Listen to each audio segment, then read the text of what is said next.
There's a 21-mile strip of water between Iran and Oman, and right now, roughly 1 in every 5 barrels of oil traded on Earth passes through it.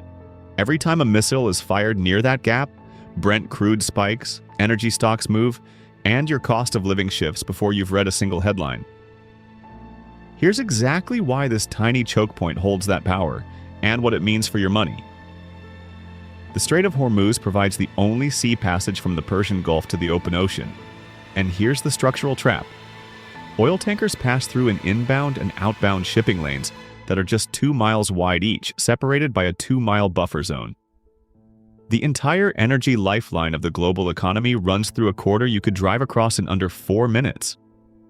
Every barrel of LNG Qatar exports, over 112 billion cubic meters in 2025, moved through that same corridor. You might ask, can't the world just reroute?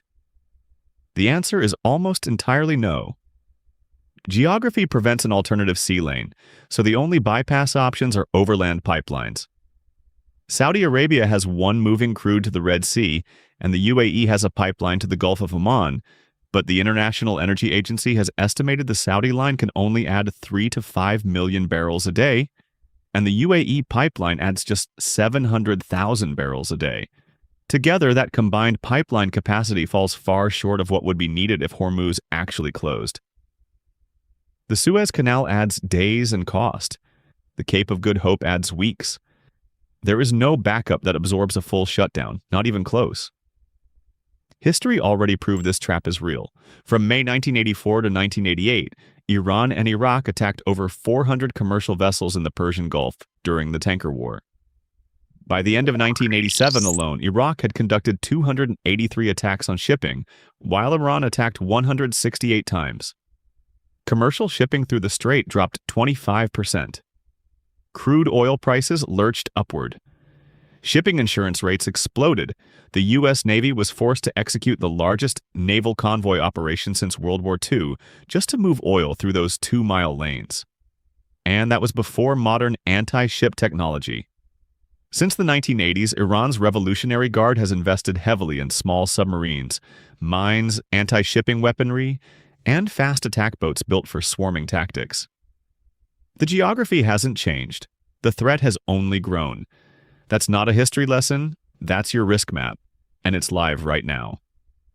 Given what you just saw about the tanker war, over 400 ships attacked, and the U.S. Navy scrambling convoys just to keep oil moving, do you think a similar disruption today would hit harder or softer than it did in the 1980s? Drop your answer in the comments below. Now let's look at where things stand in 2026. A credible threat, not even a confirmed attack, just a credible one, is enough. Oil markets move not only when something happens, but when traders believe something might happen. During a period of heightened tensions in June 2025, Brent crude rose from $69 to $74 per barrel within a single day, even though the strait never actually closed. $5 per barrel gone before you opened your trading app. India sits at the sharp end of that transmission chain. India, the world's third largest consumer of crude oil, imports nearly 87% of its consumption, and over 60% of those crude imports come from Persian Gulf countries, mainly Iraq, Saudi Arabia, Kuwait, and the UAE.